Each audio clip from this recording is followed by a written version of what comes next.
الرجيم بسم الله الرحمن الرحيم الحمد لله الذي أرسل رسوله بالهدى ودين الحق ليظهره على الدين كله وكفى بالله شهيدا والصلاة والسلام على رسول الأمين سيدنا وحبيبنا وشفيعنا محمد صلى الله عليه وسلم وعلى آله وأصحابه ومن تبعهم بإحسان إلى يوم الدين. اللهم لا سهل إلا ما جعلته سهلا وأنت تجعل الحزن إذا شئت سهلا. رب يسر ولا تعسر، رب تمم بالخير أما بعد. السلام عليكم ورحمة الله وبركاته.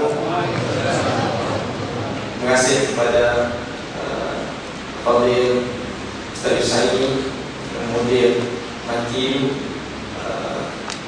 seterusnya kepada tenaga belajar dan penguasa Hakim, seterusnya kepada tuan muslimin muslimat, mukminin mukminat, adik-adik para pelajar Hakim, semua sekali. Mudah-mudahan kita berada dalam rahmat keampunan Allah Subhanahu wa taala.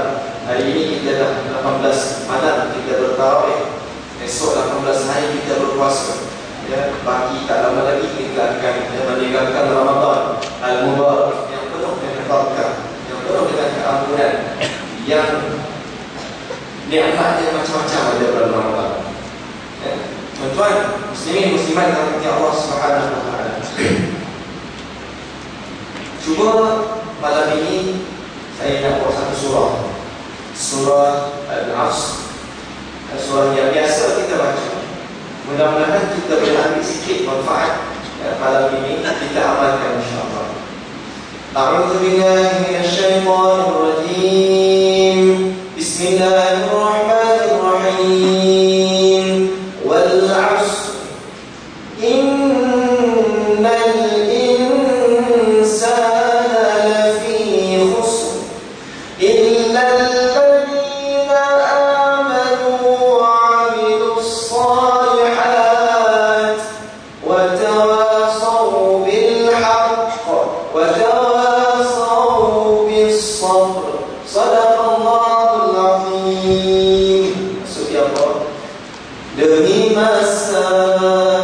sesungguhnya manusia dalam kerugian kecuali yang beriman, jua mereka yang beramal saleh, berpesan-pesan pada kebenaran,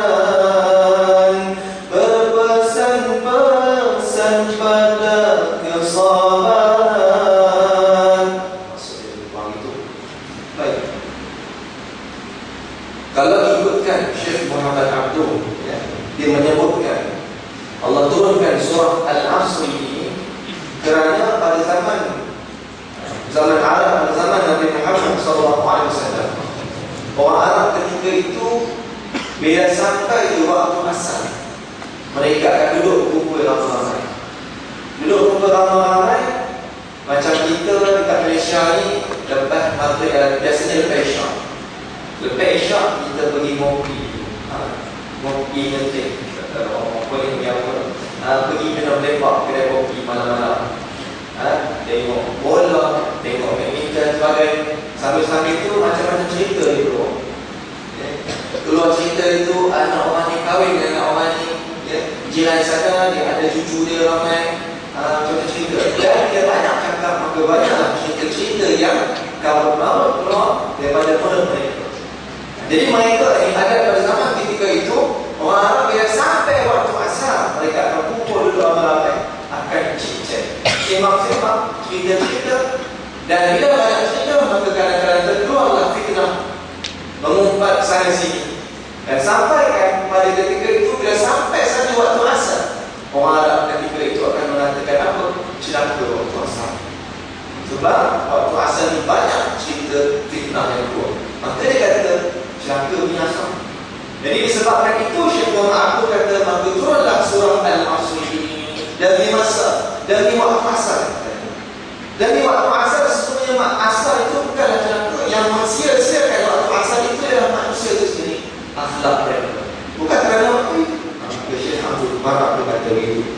Baik, ada pun para ulama yang mengatakan wal asli dan masa secara umum merujuk kepada masa-masa yang kita alami pada hari ini. Kita kerja dan sebagainya, semuanya berkait rapat dengan masa. Baik, tuan-tuan muslimin muslimat yang dirahmati Allah Subhanahu wa taala. Cuba kita tengok sikit. Nabi sebut dalam hadisnya a'maru ummati baina 60 wa 70. Umur umat aku di antara 60 ke 70 tahun. Nabi wafat umur 63 tahun. Kalau kita lebih dari 63 ekstra namanya. Dia jaga-jaga. Tapi syukur kerana Allah bagi masa lebih. Ya. Bila kalau kita hitung umur kita 60 tahun. Cuba kita bayar umur 60 tahun. Katakan umur kita 60 tahun. Kalau kita kira-kira, kalau kita kerja satu hari 8 jam. Jadi kita belajar contohnya. Belajar 1 hari 8 jam. Esok dah besar nanti dia akan kerja pula. Yang kita kerja 8 jam sehari. Kalau umur 60 tahun, berapa lama kita kerja? Nak kira 20 tahun kita kerja dengan belajar. Di 20 tahun. Maknanya 40 tahun. Baik, 40 tahun. Satu hari kita tidur biasanya 8 jam. Itu yang normal. Yang tak normal punya ada.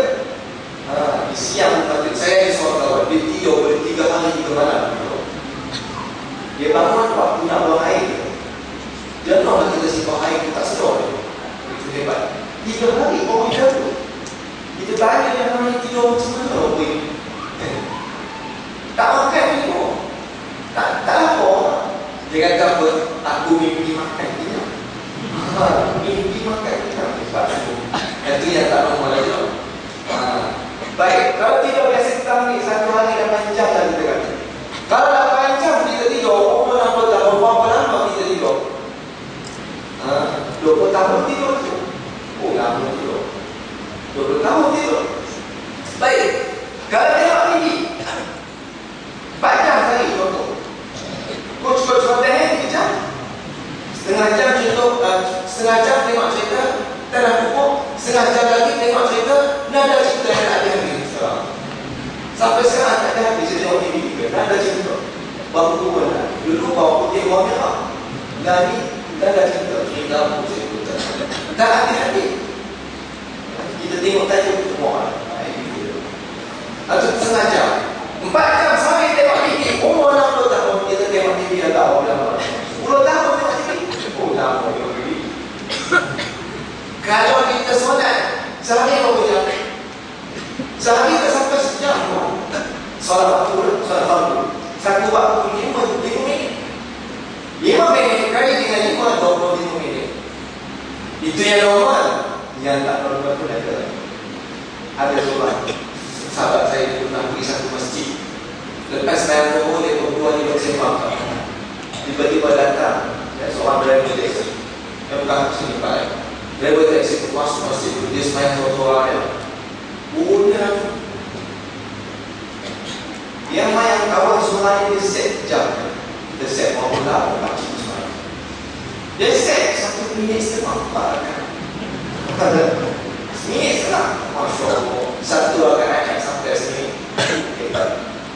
Pakcik lagi rumah semayang. Pakcik tu ada apa? Itulah mama budak-budak kecil.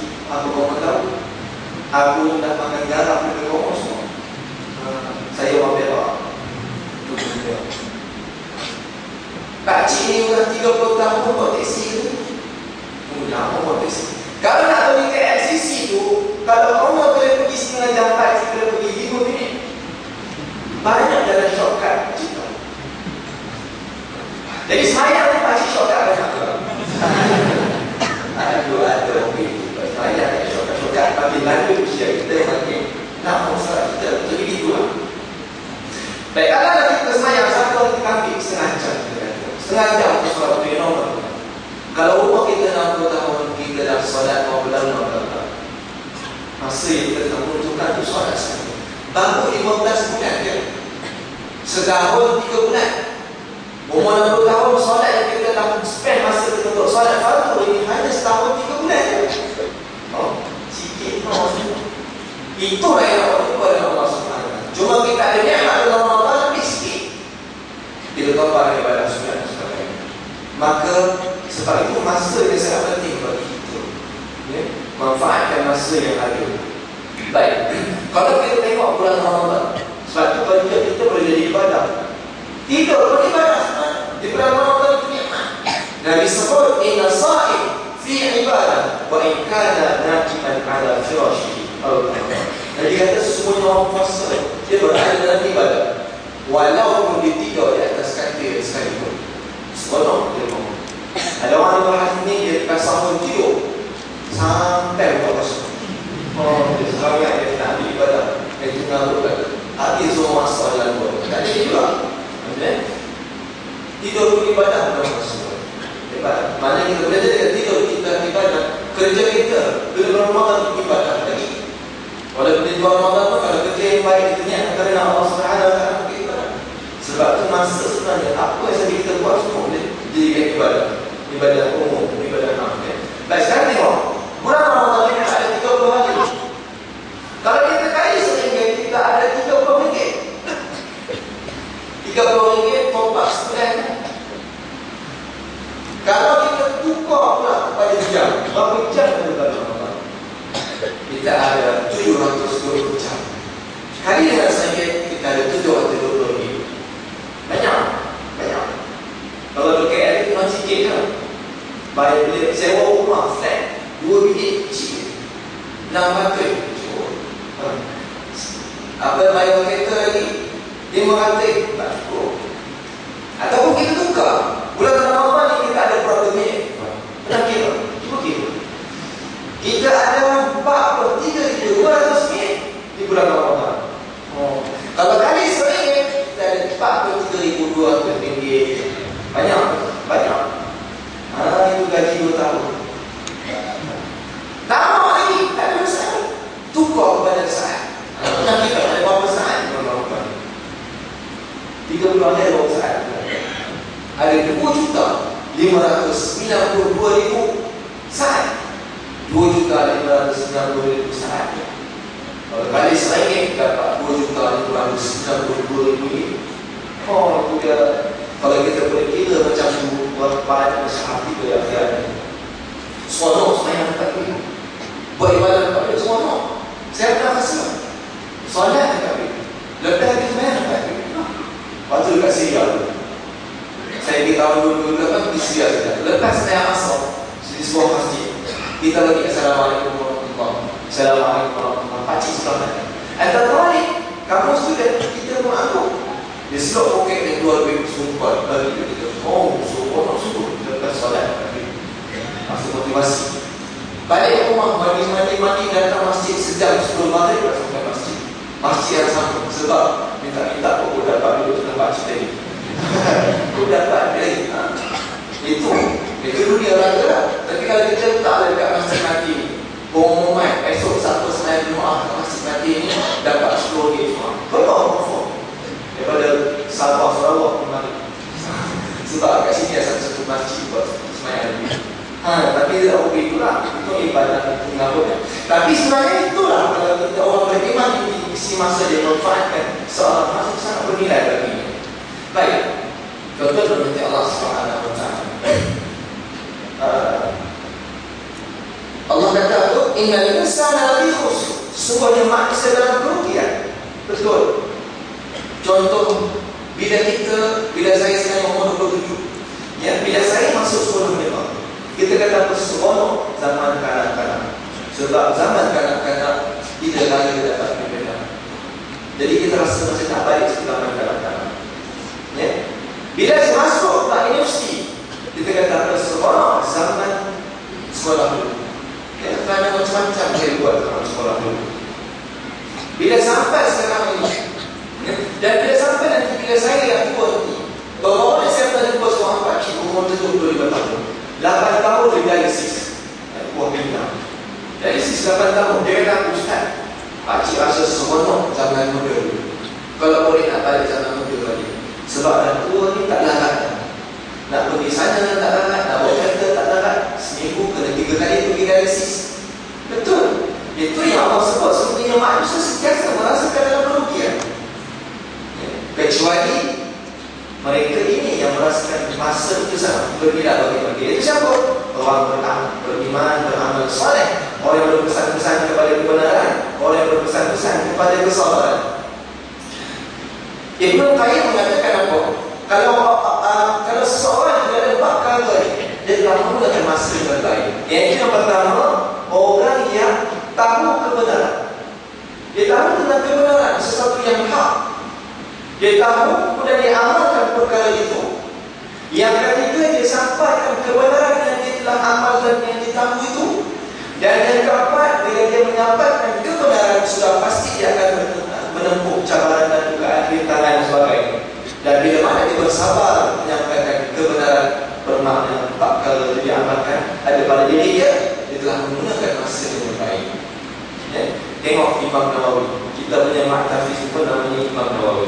Imam Nawawi meninggal dunia ni pun kira usia muda juga, ya? Dan tak sempat kahwin. Bukan kerana tak nak kahwin, tak sempat, kerana sibuk dengan ilmu. Kalau kita 2, 3, 4 pun sempat, Imam Nawawi 1 tak sempat. Dia hebat Imam Nawawi. Tengok, walaupun Imam Nawawi sudah tak ada di atas muka bumi, ya? Saya pernah pergi makam Imam Nawawi di Nawas. Imam Nawawi walaupun dah tak ada sekarang ini, tetapi seolah-olah masa yang dia ada itu telah memanfaatkan kepada kita sampai seolah kita rasa dia ada sampai hari ini. Dengan kitabnya, ya, Fatwa Imam Nawawi, Hadis 40 Imam Nawawi, dan banyak lagi kitab Imam Nawawi yang kita rujuk pada hari ini, masih dia ada pada waktu hidup dia.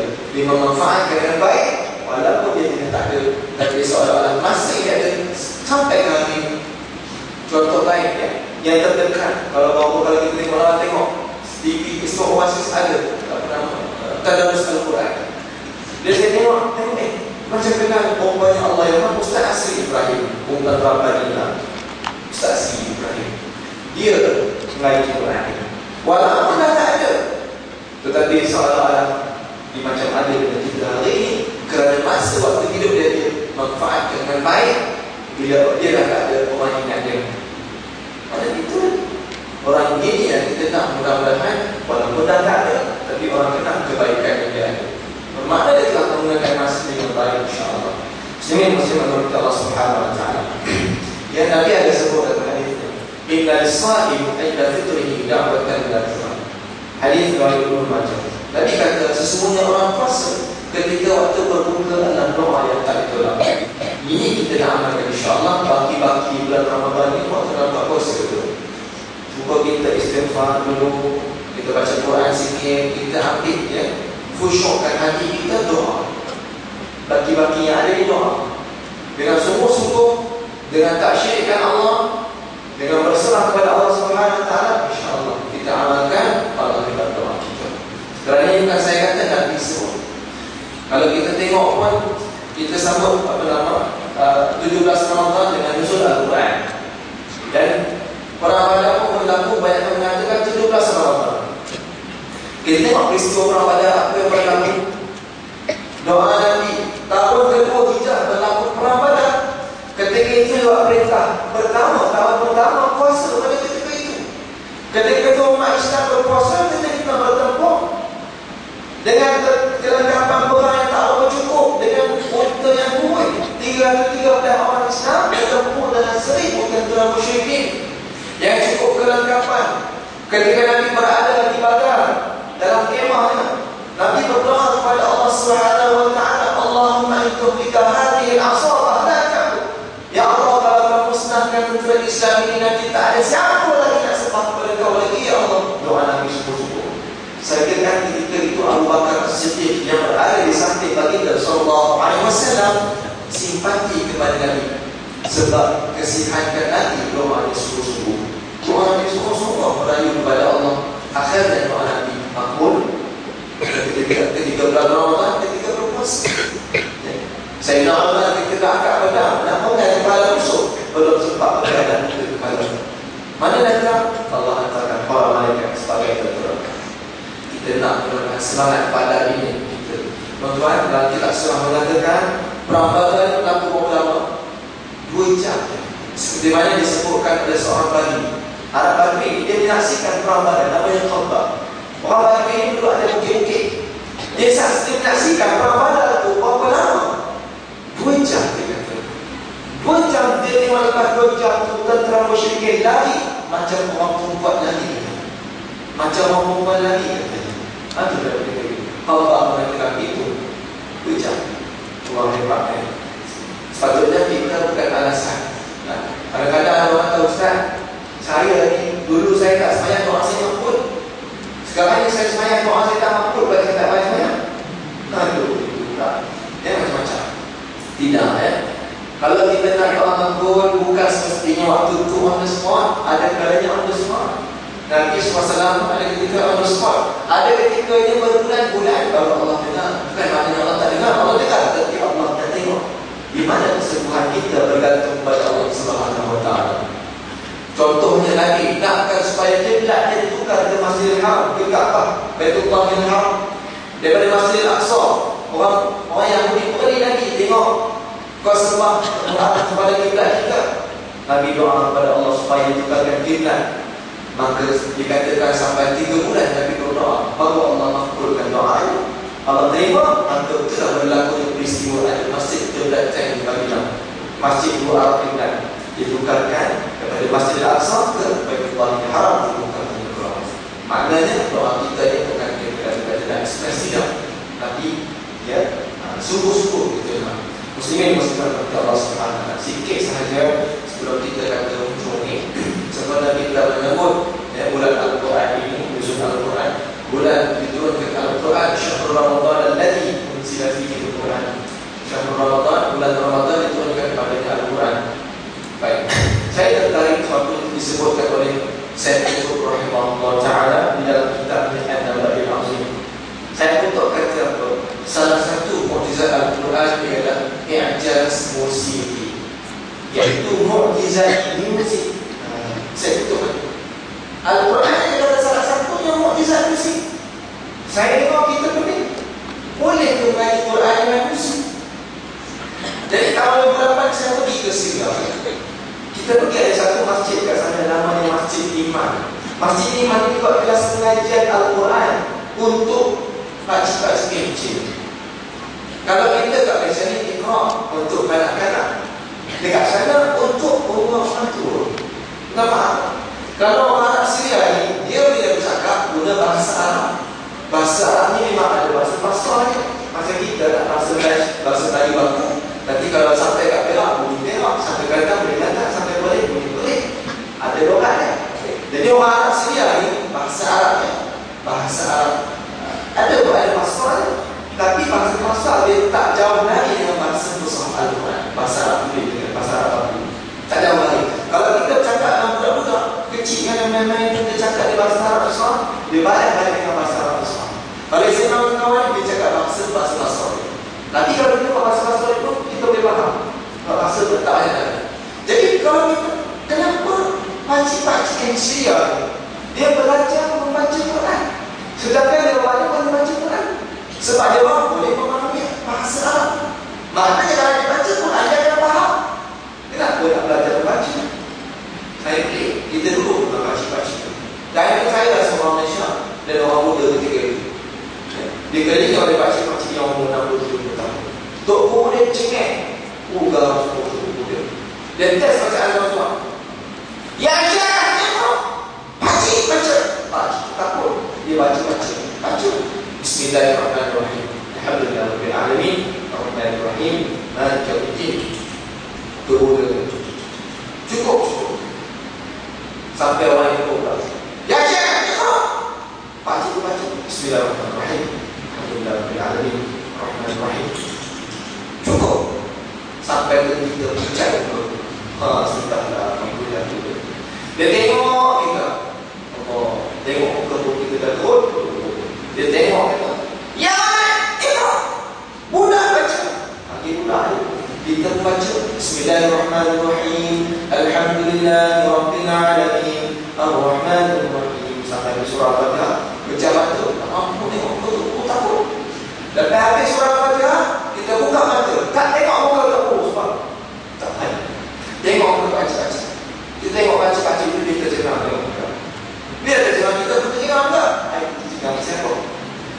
berbanding. Tengok betul. Tok dia lenong kita. Saya lenong dia balik. Dia geleng kepala. Dia geleng kepala, saya pun geleng kepala juga.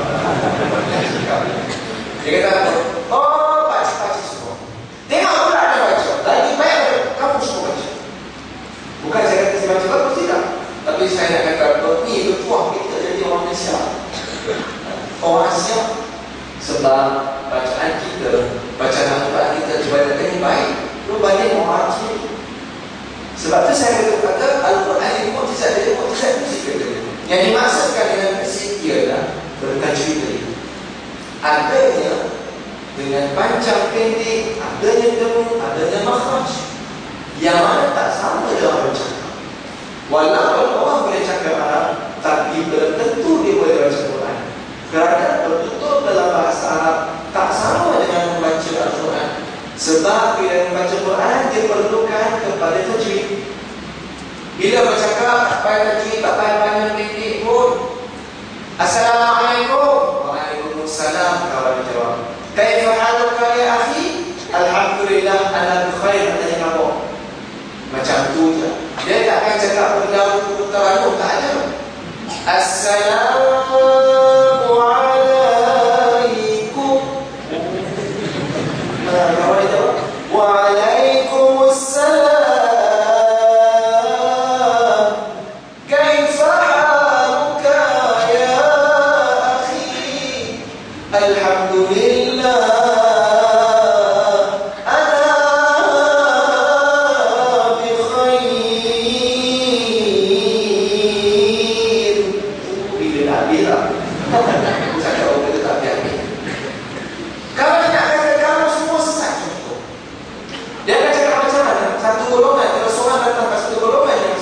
Malah golongan dia cari cakap antum balun, contohnya pendek.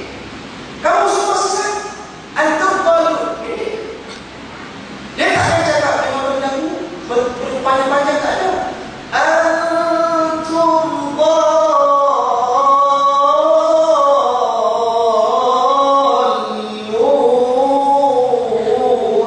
kamu semua sesat.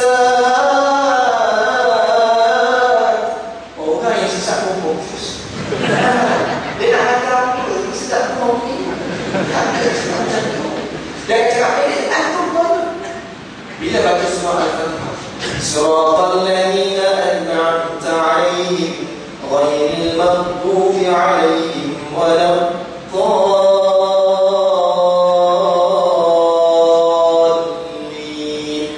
Kalimah ad-dallin berapa rakaat?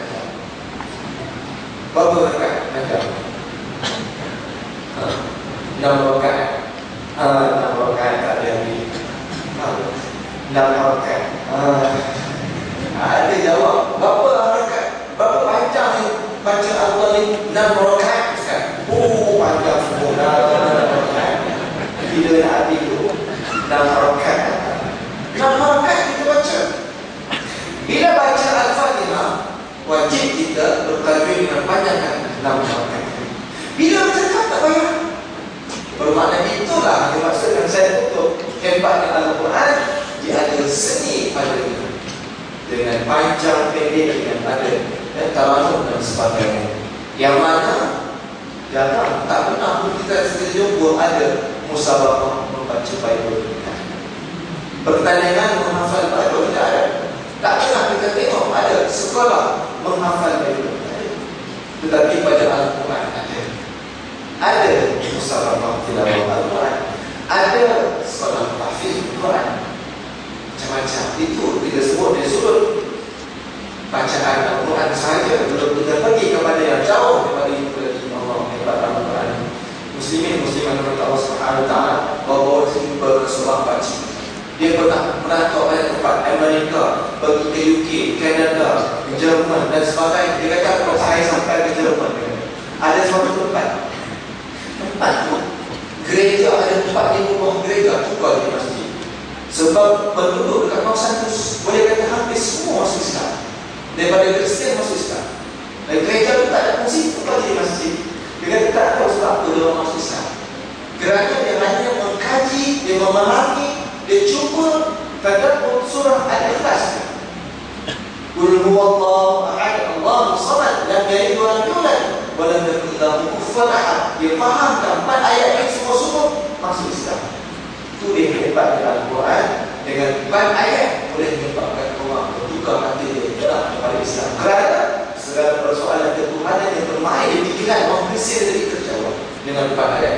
Dan kita tengok kat sirah bila mana turun surah Al-Ikhlas, ya, Allahu ahad. Pada zaman Nabi SAW, ketika itu orang kafir Quraisy, antaranya Huyai bin Akhtab, datang kepada Nabi SAW, ditanya, Muhammad, siapa yang bersembah? Kita ni ada Tuhan kita nampak tak berhala? Kita ada Tuhan kita nampak. Engkau sembah tu tak nampak? Macam mana orang buat kamu? Dia perhati Nabi. Dan Allah turunkan wahyu surah Al-Ikhlas ini. Qul huwallahu ahad. Katakanlah wahai Muhammad, Allah yang satu, Allah yang besar. Allahus samad, Allah tempat bergantungan. Lam yalid wa lam yulad, tak beranak, tak beranakkan, tak ada anak, tak ada mak ya.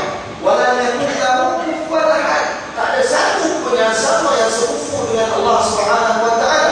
Pada ayat ini yang dibacakan oleh baginda sallallahu alaihi wasallam, orang kafir Quraisy ini Nabi tak boleh nak cakap pun. Terkunci mulut dia, tak cakap pun. Tak boleh nak hujam lagi. Kerana jawapan yang beri oleh Nabi SAW tepat, simple, nice, short, tetapi maksud yang sangat mendalam, tak boleh nak hujam. Sebab tu dia tak boleh orang Kristian yang boleh masuk Islam kerana dia baca surah Al-Ikhlas sahaja. Allah Akbar. Hebat Al-Quran. Ayat yang pendek tapi maksud yang mendalam. Mudah-mudahan ada manfaatnya dalam malam ini, insya-Allah. Ini kita habiskan masa-masa kita di bulan Ramadan ini dengan baik. Mudah-mudahan kita bertemu Ramadan yang akan datang dan mudah-mudahan kita mendapat memperoleh objektif puasa yang kita takwa yang kita inginkan, insya-Allah. Kita pada Allah Subhanahu wa taala dan waktu atas kemahan dosa ini. Dan maaf ada kesalahan dan sebagainya. Saya nak cakap pada saya nanti kita maaf ya, insya-Allah ketemu kita di masa ya, semoga saya tengok ramai ya, karena walaupun betul-betul ramai. Kalau KL tu 10 malam tu, sebelum kedua tu kurang sikit, 10 malam ketiga dia kurang sebab semua balik kampung. Jadi semua sibuk dengan ramai dengan persiapan sebagainya. Kita tak sisihkan mesti yang ada di dalam Ramadan. InsyaAllah apa yang kau lihat